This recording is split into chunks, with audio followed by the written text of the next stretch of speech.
Hey Jim, I'll have a follow-up video to my carburetor overhaul very soon. I'm working out the final details of getting that thing dialed in, and we'll discuss how to do the final adjustments to make it actually work right.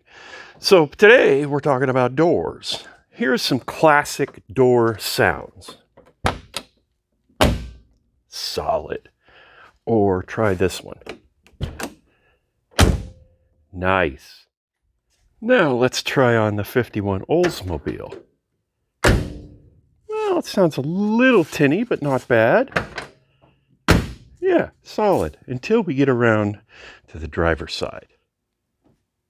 The back door sounds pretty solid, but driver door? Oh boy. And look what we have here.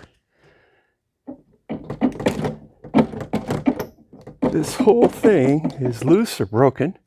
And this is also the door that has the inside release doesn't work. You have to reach out and let yourself out with the outside button. So today, I'm going to attempt to take the inner door card off and see if we can get inside this door, and maybe we'll even refinish this. It's all rusty from somebody hanging their elbow over it. So here we go. I am fortunate enough to have an original Oldsmobile shop manual.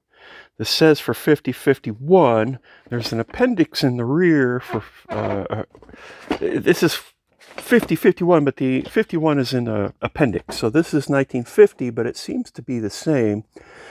Talking about removing the upper window frame, and then it says here you have to have some special tool to reach in and remove. This is showing the 98 series, but I think they're pretty much the same, to remove a retaining spring.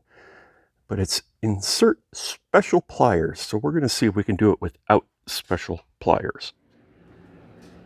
Okay, so I unscrewed this little guy off of the lock button, and then I used my favorite little plastic pry tool here, and I was able to pop it out on both ends. And if I hadn't seen the drawing in the instruction manual, I guess it's more of a photograph than a drawing, but if I hadn't seen it leaning out like this, I would have been more hesitant to put the amount of pressure on that it actually needed to pop it out. I don't want to break anything, so I'm glad this showed me that that's the way it goes, or I'd still be struggling trying to do it gently. So now that we've got it loose, just pull it out and up, and there we go. She's out. First one's a success. They're a little tricky to get out. There's this little clip here, this little guy, and he slips in to this rear groove, and I had to use a couple different kinds of picks. First of all, I used this straight one, and the whole clip is behind this ring, so there's nothing to really grab. And then I got it from the side. It's hard to do this holding the phone at the same time. I got the clip by reaching in the pick from the side and just picking one side of it and pushing it up, and I got it to dislodge and slide up just a little ways, enough for me to then reach in, and then the top of it was just clear of the top of this inner ring, and I was able to grab the top of it with this bent pick and pull it out further and hold it down until I could finally grab it with my tiny little pliers, and out it came. Would it be easier with the real special tool? You bet it would, but I don't have one. Okay, I'm going to try for the other two here. Okay, this is turning out to be more difficult than I expected, and I don't want to damage my upholstery, And the little, I forget what they're called, but there's supposed to be a plastic kind of a washer behind this thing to keep it from digging in, and those are missing everywhere. So I'm just going to go ahead and call it a day for now, and I'll get back to you after my Amazon order arrives. I've ordered some extra, a little package of little clips, because I'm sure I'm going to lose some, and I ordered a tool that I'm going to be able to slip behind there and pop those clips out easier, hopefully. See you when it arrives in a day or two. Well, how about that? After poking around in my toolboxes a little bit more, I did find that I had one, but it was really hard to get this window crank one off. This door card is really thick, and it was almost impossible to push it back far enough to even get the device in. So I ended up bending it a little bit so I wouldn't have to compress so much over here, because with this handle it kept making my my release device tilt up a little bit because the handle was interfering. So I had to bend that up. Then I had to shape the end a little bit flatter and give just the tiniest little up kick to these corners to be able to actually slip in here and catch this tiny little groove in the back there. But finally, after struggling for a long time, got it. So now I'm going to take off this armrest, and looks like some screws around the perimeter, and then I'll get another tool, maybe this guy, and slide it underneath and feel around and see if I can find any pops or any rivets or anything that I can bust loose without damaging the door card if I can. Okay, the door card lifted off. It was hooked on this little guy here. There were no rivets. It just was a little bit lightly glued, it seemed like. I don't know if that was part of it or not. So, turns out nothing is wrong with the door release here. The problem is with the actual handle. The way you put these back on is you put the clip in all the way and then just pop them on. It's hard to take them off, super easy to put them on. So I put it on here, click, and it just doesn't grab. It doesn't hold it on far enough, tight enough for it to engage fully. So I'm going to have to figure out how to address that. Meanwhile, my crazy rattly window, I have found the problem with that. There is a missing bolt. So you can see right there, up inside, there's the window track. Maybe a bit light up inside here, yeah. There's the window track back there, and you can see where the bolt used to be. So it looks like if I come up with a little fun little bolt assembly, I'll be able to make my window track nice and solid and make this door sound better. What is that spring? What a crazy thing is that? Why would you want to put a spring against the back of your door card around your window crank? I'm not sure about that. I'll have to look at my shop manual and see if it mentions anything about that. Okay, got the bolt in. How about this? Nice. Nice and solid again. That's what we like to see. Beautiful. Now, I just got to get that inside release where I can rely on it and I can put her back together. But of course, putting it back together at this point, that would be just too easy. So of course, I've gone down this slippery slope where I want to repaint this window frame. You can see it's all crackling and checking. So it's going to require a bit of preparation. And I decided if I'm going to go that far and do this one, I might as well just do all four of them so they all match. They all have a little bit of problem. I mean, not a big deal. But since I'm doing that one, I'm going to do them all. So we'll all have pretty new finish and they'll all match, although I think the color I got will be pretty close. This I got from a place, I think it was called Advanced Auto Paint. It's in Spartanburg, South Carolina, and the guy, I brought this to him, and he tested it over and over and over out in the sunlight to make it just right. So it should be very, very close to the original color.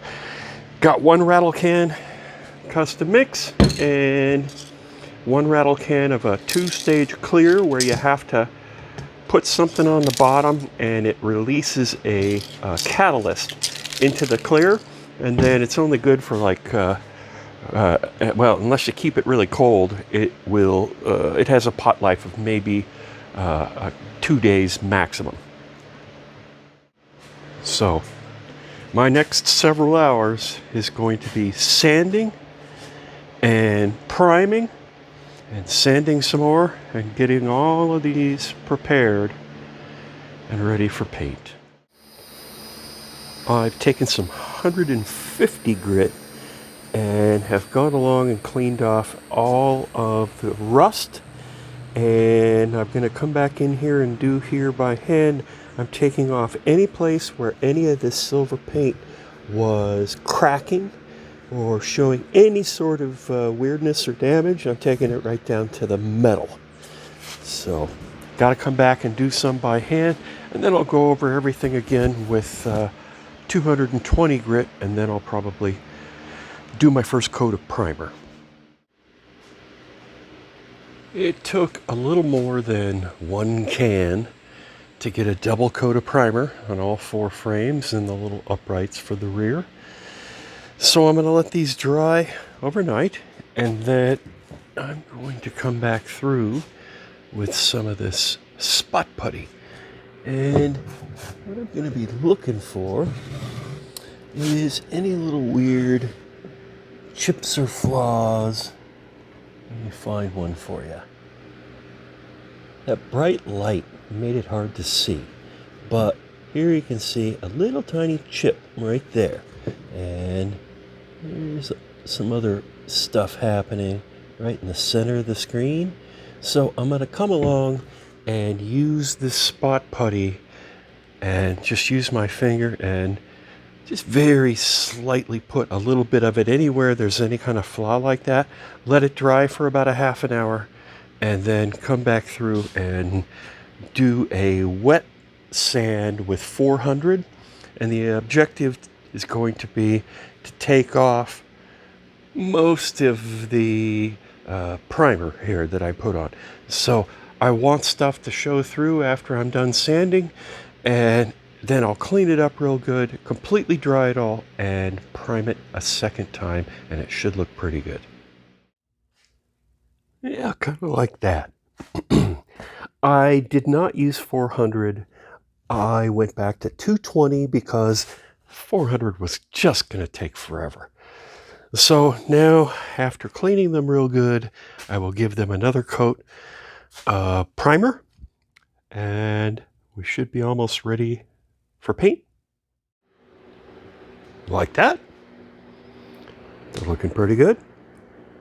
Gonna let them dry for a little bit, and then I'm gonna bust out my color match paint and go for it. Okay, I've got my base coat paint on these 3, and I'm about to do the last frame here. And then I'm gonna let them dry and probably overnight, and then I will clear them tomorrow. They look pretty good. All right. Next day, so I've been shaking my can here, my clear, shaking it for a couple minutes. So now I've blown everything clean here. So now I'm going to take this little red jewel and mount it on the bottom, and you got to push in pretty hard to make the hardener go into the rest of the can. And then I'm going to shake it for another couple minutes, then I'm going to spray. I need 2 hands to do this. Okay.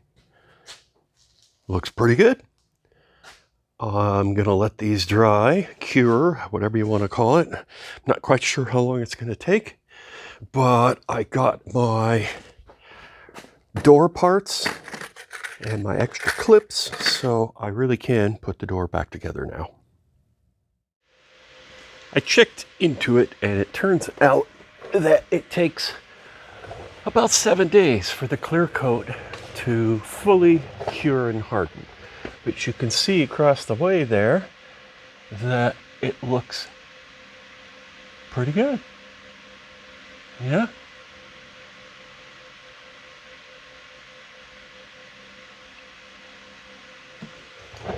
So check this out. Yeah. Remember, I'm going to cut in a picture of it being all rusty. Refinish this. It's all rusty from somebody hanging their elbow over it. I still have to put on my armrest. The trim piece on it was a little loose, so I cemented that on, and it's cured now, so I can go ahead and put it on. I was able to fix this because I put a couple of rubber O-rings inside the groove where this metal clip slips into, and then I didn't put the clip all the way on and just press it on like I did this one and this one. I put the clip on where it was almost on, but still not quite touching where the splines are. And then I pushed it on as hard as I could, and then reached in with my little tool and snapped the clip in, and it snapped in behind at least one of those rubber O-rings, and now it holds on tight enough to be functional. Nice. And these, like I said, I just put the clip on, popped them on, and used some new little plastic slidey discs behind them. And we're all good. The only other thing I'm going to do here is I've ordered some new screws, new hardware, stainless steel. So those will be here in a couple days, and when they arrive, I will swap out all these old rusty screws, and we'll be good to go. There we go. Now you can see that nice metallic. It's amazing that that came out of aerosol cans. Really nice. All right, well, it's better than it was. Thanks for watching.